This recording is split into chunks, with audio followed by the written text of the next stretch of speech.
ബിലാൽ മുഅദ്ദിൻ റളിയല്ലാഹു അൻഹു അവരുടെ നബിതങ്ങൾ തമ്മിൽ എന്ത് കുടുംബബന്ധമുള്ള പ്രിയപ്പെട്ടവരെ, എന്ത് കുടുംബബന്ധ നബിതങ്ങൾ സല്ലല്ലാഹു അലൈഹി വസല്ലം തങ്ങളോടൊപ്പം ഇരുത്താൻ നമ്മൾ കാണുന്ന മാനദണ്ഡത്തിന്റെ അടിസ്ഥാനത്തിൽ ചിന്തിച്ചാൽ ബിലാൽ യോഗ്യനാണോ? ബിലാലിന്റെ തറവാട് റളിയല്ലാഹു അൻഹു, ബിലാലിന്റെ ബാഹ്യമായ ശരീരത്തിന്റെ പ്രകടനങ്ങൾ ഒക്കെ നമ്മൾ നോക്കിയാൽ ഖുറൈശികളായ പ്രമുഖന്മാര് അടിമയായി പകലുവേളയിൽ പണിയെടുപ്പിക്കുകയും അവോളം അടിച്ചു വേദനിപ്പിക്കുകയും രാത്രിയിൽ ക്ഷീണം പിടിച്ച് ലേശം ഉറങ്ങാൻ പോകുമ്പോൾ ഉറങ്ങാൻ വിടാതെ അവരുടെ വള്ളവടിശാലയിൽ അല്ലെങ്കിൽ അവരുടെ നൃത്തശാലയിൽ അവരുടെ ആഭാസത്തിന്റെയും അടിച്ചുപൊളികളുടെയും രാവുകളെ സജീവമാക്കാൻ വേണ്ടിയിട്ട് കിടന്നുറങ്ങുന്നിടത്തുനിന്ന് ബിലാലിനെ ഉറങ്ങാൻ പോലും വിടാതെ വിളിച്ചു വരുത്തിയിട്ട് പാട്ടുപാടിക്കുമായിരുന്നു. ബിലാൽ മുഅദ്ദിൻ റളിയല്ലാഹു അൻഹു അവர்கள் പിന്നീട് ഇങ്ങനെ ഓർക്കുമായിരുന്നു. പാട്ടുപാടാൻ വേണ്ടി എന്നെ വിളിക്കും, അവര് എന്നോട് പാട്ടുപാടാൻ പറയും. പക്ഷേ അവരുടെ ആ ഇരുത്തത്തിന്റെ മജ്ലിസിന്റെ പരിസരത്തേക്ക് എന്നെ അടുപ്പിക്കൂല. കാരണം നേതാക്കന്മാരും മേലാക്കന്മാരും സവർണന്മാരും ഇരിക്കുകയല്ലേ, അവർക്ക് എന്റെ ശബ്ദം കേട്ട് ആനന്ദിക്കണം. പക്ഷേ എന്റെ ഈ കറുത്ത മേനിയുമായി അടിമയായ ഞാൻ അങ്ങോട്ട് അടുത്ത് ചെല്ലുന്നത് അവർക്ക് ഇഷ്ടമല്ല. എന്നെ അവർ ദൂരെ നിർത്തി അവർ ഒച്ചത്തിൽ പാടിക്കും. എന്റെ ഹബീബായ റസൂൽ സല്ലല്ലാഹു അലൈഹി വസല്ലം തങ്ങളാണ് ആദ്യമായി എന്നെ നെഞ്ചോട് ചേർത്ത് കെട്ടിപ്പിടിച്ചത്. ഈ കറുത്ത ചുണ്ടിലും ഈ കറുകറുത്ത ചള്ളയിലും എന്റെ ഉമ്മ പോലും ഒരിക്കലും എനിക്ക് ഉമ്മം തന്നില്ല. എനിക്ക് എന്റെ ഉമ്മയുടെ ഊഷ്മളമായ ചുംബനം ലഭിച്ചില്ല. കാരണം ഞാൻ ഓർമ്മയാകുന്ന കാലത്തിനു മുമ്പ് ആരാന്റെ കീഴിൽ അടിമത്തത്തിന്റെ ചെങ്ങലയിൽ ബന്ധിതനായിപ്പോയി. എനിക്ക് എന്റെ ഈ കറുത്ത ചള്ളയിൽ ഊഷ്മളമായ സ്നേഹത്തിന്റെ ചുംബനം തന്നത് എന്റെ ഹബീബാണ് സല്ലല്ലാഹു അലൈഹി വസല്ലം.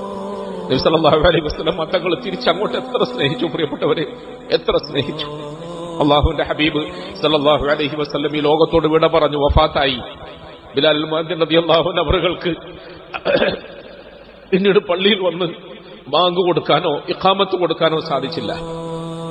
ആളുകളുടെ നിർബന്ധത്തിന് വഴങ്ങി മഹാനായ ബിലാൽ മുഅദ്ദിൻ റളിയല്ലാഹു അൻഹു അവർ ഇഖാമത്ത് കൊടുക്കാൻ ശ്രമിച്ചു. പക്ഷേ അശ്ഹദു അല്ലാ ഇലാഹ ഇല്ലല്ലാഹ് കഴിഞ്ഞ് അശ്ഹദു അന്ന മുഹമ്മദർ റസൂലുള്ളാഹ് എന്ന് പറയാൻ നിർവാഹമില്ലാതെ അദ്ദേഹം ഇറങ്ങി ഓടി, കമ്പോളത്തിലൂടെ പാഞ്ഞു.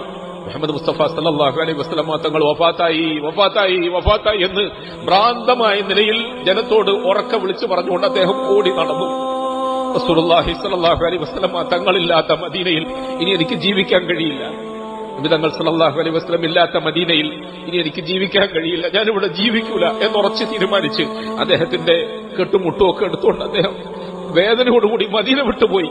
എനിക്ക് മദീനയോട് സ്നേഹമാണ്, പക്ഷേ എന്റെ ഹബീബില്ലാത്ത മദീനയിൽ എനിക്കിനി ജീവിക്കാൻ കഴിയില്ല. പ്രിയപ്പെട്ടവരെ, ഡമാസ്കസിൽ പോയി അദ്ദേഹം താമസമാക്കി. ഡമാസ്കസിൽ ഒറ്റയ്ക്ക്, ഏകാന്ത ജീവിതം എന്നൊക്കെ നമ്മൾ പറയുന്നില്ലേ, എന്റെ ഹബീബില്ലാത്ത മദീനയിൽ എനിക്ക് ജീവിക്കാൻ കഴിയില്ല. ഒരു ദിവസം റസൂലുള്ളാഹി സ്വല്ലല്ലാഹു അലൈഹി വസല്ലം തങ്ങൾ സ്വപ്നത്തിൽ ദർശിച്ചു. തങ്ങൾ ബിലാലിനോട് ചോദിച്ചു, ബിലാലെ ഇതെന്ത് അക്രമമാണ്, ബിലാലെ ഇതെന്തൊരക്രമമാണ്, നീ എന്നെ സന്ദർശിക്കാൻ പോലും വരുന്നില്ലല്ലോ എന്ന് കേട്ടു. ഉറക്കമുണർന്നതും ചാടി എഴുന്നേറ്റ് അദ്ദേഹത്തിന്റെ കെട്ടുമുട്ടുമെടുത്ത് തോളിൽ വെച്ചുകൊണ്ട് പാഞ്ഞു വന്നു മദീനയിലേക്ക്. ഞങ്ങൾക്ക് നഷ്ടമായ റസൂലുള്ളാഹിന്റെ കാലത്തെ ഓർമ്മ, ആ സുന്ദരമായ നാദത്തിന്റെ ശബ്ദത്തിന്റെ ഉടമ കറുത്ത ബിലാൽ തിരിച്ചു വരുന്ന വാർത്ത അറിഞ്ഞപ്പോൾ മദീനത്തെ ആളുകളൊക്കെ ഇളകി മറിഞ്ഞു. ആളുകളൊക്കെ മദീനയിൽ പള്ളിയിൽ തടിച്ചുകൂടി. മഹാനായ ബിലാൽ മുഅദ്ദിൻ റളിയല്ലാഹു അൻഹു അവർ പൊട്ടിക്കരഞ്ഞുകൊണ്ട് റസൂൽ സല്ലല്ലാഹു അലൈഹി വസല്ലം തങ്ങളെ സിയാറത്ത് ചെയ്തു. ജനങ്ങൾ അരികിൽ വന്നിട്ട് പറഞ്ഞു, ഏതായാലും കുറെ കാലായില്ലേ നബിതങ്ങളുടെ കാലത്ത് മുഴക്കിയ നിങ്ങളുടെ ആ ബാങ്കിന്റെ ശബ്ദം ഒന്ന് മുഴക്കാവോ, ഒന്ന് ബാങ്ക് കൊടുക്കാവോ, ഒരിക്കൽ കൂടി ഞങ്ങൾക്ക് ഞങ്ങളുടെ ഹബീബിന്റെ ഓർമ്മ പുതുക്കാൻ അവസരം തരാവോ? പ്രിയപ്പെട്ടവരെ, ആലോചിച്ചു നോക്കണം. അന്നത്തെ ഭരണാധികാരി മുതൽ മുഴുവൻ പ്രമുഖരും സമ്മർദ്ദം ചെലുത്തി. മഹാനായ ബിലാൽ റളിയല്ലാഹു അൻഹു, ഇല്ല, എന്റെ ഹബീബിന്റെ കാലത്ത് വിളിച്ച ബാങ്ക് ഇനി എനിക്ക് വിളിക്കാൻ പറ്റൂല, ഇനി എനിക്ക് വിളിക്കാൻ കഴിയില്ല. അവസാനം ബുദ്ധിമാന്മാരായ ആളുകൾ ബിലാലിന്റെ മനസ്സറിയുന്നതുകൊണ്ട്, ആ മനസ്സിൽ അഷ്റഫുൽ ഖൽക്കിനോടുള്ള സ്നേഹത്തെ താലോലിക്കുന്നത് എങ്ങനെയാണെന്ന് തിരിച്ചറിഞ്ഞുകൊണ്ട് അവരൊരു തന്ത്രം പ്രയോഗിച്ചു. എന്തായിരുന്നു തന്ത്രം? ഹസൻ ഹുസൈൻ റളിയല്ലാഹു അൻഹുമ രണ്ടുപേരെയും പറഞ്ഞയച്ചിട്ട് ആ രണ്ടുപേരെ കൊണ്ട് റെക്കമെന്റ് ചെയ്തു. ഹസൻ ഹുസൈൻ റളിയല്ലാഹു അൻഹുമ രണ്ടുപേരും വന്ന് രണ്ട് കരങ്ങളിൽ പിടിച്ചുകൊണ്ട്, ഞങ്ങൾ ഉപ്പാപ്പാന്റെ കാലത്ത് കേട്ട ബാങ്ക് ഞങ്ങൾക്കൊന്ന് കേൾപ്പിക്കാവോ എന്ന് ചോദിച്ചു. ഞങ്ങളുടെ ഉപ്പാപ്പാന്റെ കാലത്ത് ഞങ്ങളെ കേൾപ്പിച്ച ബാങ്ക് ഞങ്ങൾക്കൊന്ന് കേൾപ്പിക്കാവോ എന്ന് ചോദിച്ചു. ബിലാൽ മുഅദ്ദിൻ റളിയല്ലാഹു അൻഹു അവരോട് സാക്ഷാൽ ഭരണാധികാരി മുതൽ പലരും പറഞ്ഞ അപേക്ഷ തള്ളിക്കളഞ്ഞെങ്കിലും ഈ വാക്ക് കേട്ടപ്പോൾ അദ്ദേഹത്തിന് സഹിക്കാൻ കഴിഞ്ഞില്ല. എന്റെ അരുമ മക്കളുടെ ഈ അപേക്ഷ ഞാൻ എങ്ങനെ തള്ളും? ഇതെന്റെ ഹബീബായ മുത്തിന്റെ ശരീരത്തിൽ കയറി കുതിര കളിച്ച മക്കളല്ലേ, എന്റെ റസൂലുള്ളാഹി അങ്ങേറ്റം സ്നേഹിച്ച മക്കളല്ലേ, അവരുടെ അപേക്ഷ തള്ളാൻ കഴിയില്ല. അവരുടെ അപേക്ഷയ്ക്ക് മുമ്പിൽ മുട്ടുമടക്കി മനസ്സില്ല മനസ്സോടെ മുത്തു മുസ്തഫ സല്ലല്ലാഹു അലൈഹി വസല്ലം തങ്ങളുടെ കാലത്തെ ഓർമ്മകൾ അയവിറക്കുമാറ് മഹാനായ ബിലാലുൽ മുഅദ്ദിൻ റളിയല്ലാഹു അൻഹു അവർ ബാങ്ക് കൊടുക്കാൻ തുടങ്ങി. ബാങ്കിന്റെ ശബ്ദം കേട്ടപ്പോൾ മദീനയിലെ ആബാല വൃദ്ധ ജനങ്ങളും ഇളകി മറിഞ്ഞു. പെണ്ണുങ്ങളും കുഞ്ഞുങ്ങളും അവരുടെ വീടുകളിൽ നിന്നും ആർത്തനാദം മുഴക്കിക്കൊണ്ട് അവർ പുറത്തേക്ക് ഓടിയിറങ്ങി. ഇതെന്താ ഞങ്ങൾ കേൾക്കുന്നത്, ഇതെന്താ കേൾക്കുന്നത്? ഞങ്ങളുടെ ഹബീബായ റസൂൽ സല്ലല്ലാഹു അലൈഹി വസല്ലം തങ്ങളുടെ കാലത്ത് കേട്ട ശബ്ദം വീണ്ടും കേൾക്കുന്നു. ആളുകൾക്ക് സമനില തെറ്റിയതുപോലെയായി, സമനില തെറ്റിയതുപോലെ. പ്രിയപ്പെട്ടവരെ, ഇതൊക്കെ നമ്മൾ ചരിത്രം പറയുന്നവരാണ്, ചരിത്രം കേൾക്കുന്നവരാണ്. മഹാനായ നമ്മുടെ ഹബീബ് റസൂൽ സല്ലല്ലാഹു അലൈഹി വസല്ലം തങ്ങളോടുള്ള മുഹബ്ബത്തും സ്നേഹവും ഈ മനസ്സുകളെ എത്രത്തോളം സ്വാധീനിച്ചു, എന്തിന്റെ പേരിൽ സ്വാധീനിച്ചു? ചരിത്രകാരന്മാർ പറയുന്ന ഒരു ചിന്തനീയമായ ഒരു വിഷയമുണ്ട്. നമ്മൾ സാധാരണഗതിയിൽ ചരിത്രം പറയുമ്പോൾ ബിലാൽ മുഅദ്ദിന്റെ ബാങ്കിനെയും ഹസൻ ഹുസൈൻ റളിയല്ലാഹു അൻഹുമയുടെ അപേക്ഷയെ സ്വീകരിച്ച അദ്ദേഹത്തിന്റെ സ്നേഹത്തെയും ഒക്കെയാണ് നമ്മൾ പറയാറുള്ളത്. എന്നാൽ ചരിത്രകാരന്മാർ പറയുന്ന മറ്റൊരു വിഷയമുണ്ട്. അതിനുശേഷം മദീനയിൽ വലിയൊരു വിഷമമുണ്ടായി, വലിയൊരു പ്രശ്നം, പരിഹരിക്കപ്പെടാൻ കഴിയാത്ത പ്രശ്നം. എന്താണെന്നറിയോ?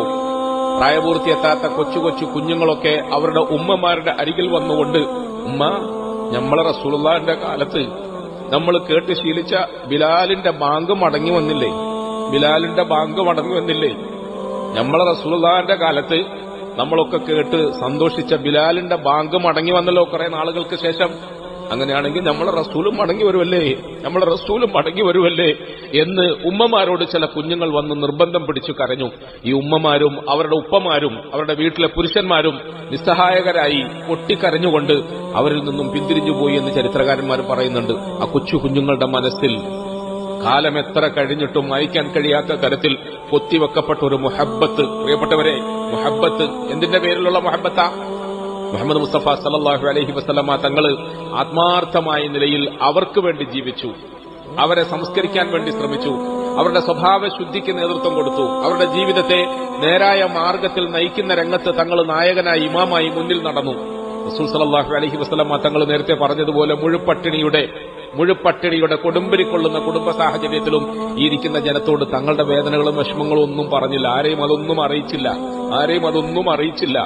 തങ്ങളുടെ വിഷമങ്ങളും വേദനകളും ഒക്കെ സ്വന്തമായി സഹിക്കുകയും ക്ഷമിക്കുകയും ചെയ്തുകൊണ്ട് ഈ ഉമ്മത്തിനെ ഉദ്ധരിക്കാൻ ശ്രമിച്ചു, ഈ സമൂഹത്തെ നന്നാക്കാൻ ശ്രമിച്ചു, സമുദായത്തെ നേർവഴിയിൽ നയിക്കാൻ ശ്രമിച്ചു. റസൂലുള്ളാഹി സ്വല്ലല്ലാഹു അലൈഹി വസല്ലമ തങ്ങൾ ജനത്തെ സ്നേഹിച്ചപ്പോൾ ജനങ്ങൾ തങ്ങളെ